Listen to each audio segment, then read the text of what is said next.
Have you ever wondered if our pets truly understand us, especially when we're at our most vulnerable?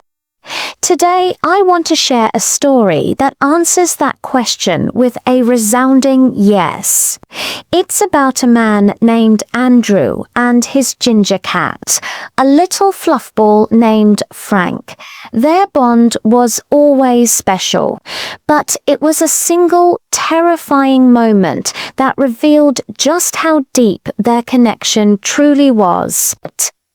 Andrew was an active guy, always out exploring, hiking, and enjoying the outdoors.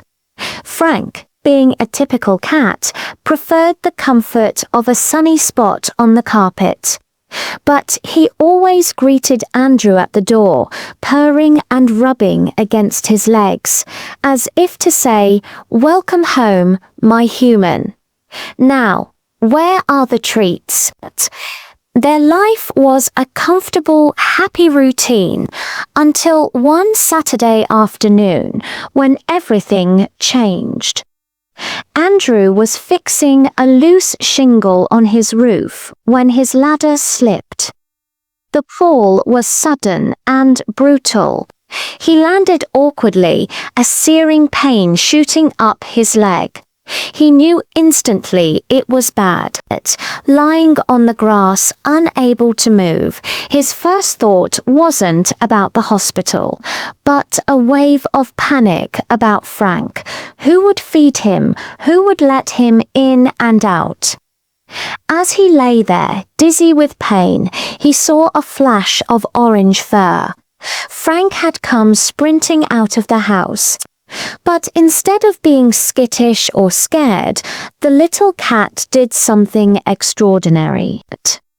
He ran straight to Andrew's side, nuzzling his face, his purr a low vibrating rumble against Andrew's cheek. It wasn't the usual "I want food" purr. It was a sound of deep concern. The paramedics arrived and carefully got Andrew onto a stretcher. The whole time, Frank refused to leave. He circled the stretcher, meowing anxiously. He even tried to jump into the ambulance with Andrew. A kind neighbor had to gently scoop him up, promising to look after him.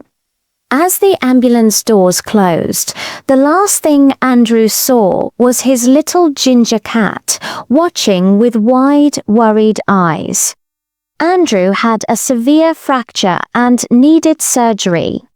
The next few weeks were a blur of hospital rooms and physical therapy.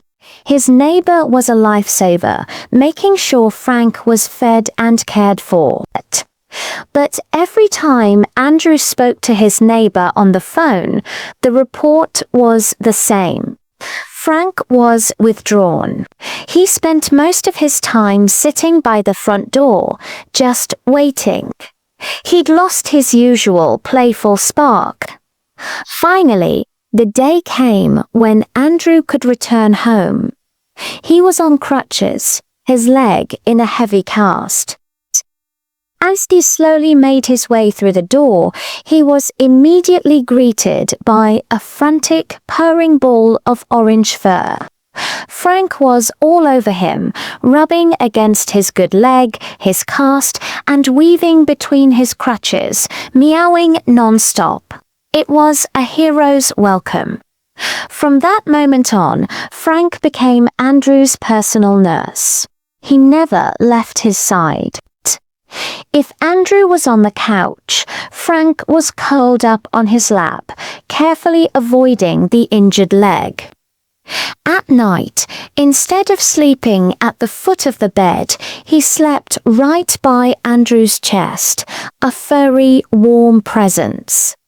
If Andrew got up on his crutches to get a glass of water, Frank would trot alongside him like a tiny, furry bodyguard.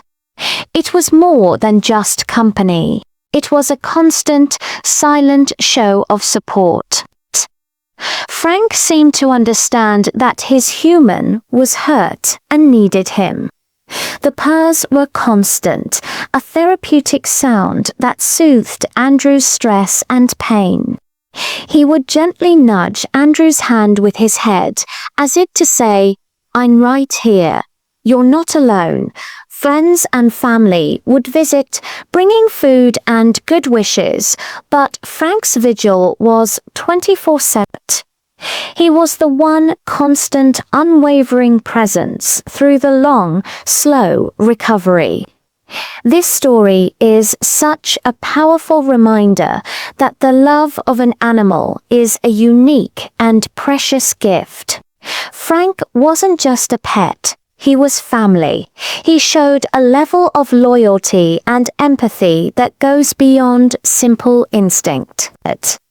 He saw his best friend was in trouble, and he stepped up, offering the one thing he could, his unwavering, comforting presence.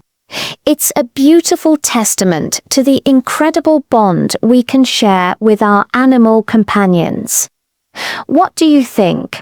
Has your pet ever shown you this kind of incredible loyalty? Share your stories in the comments below. I'd love to read them. Thanks for watching, and if you enjoyed this story, don't forget to like and subscribe for more. See you next time.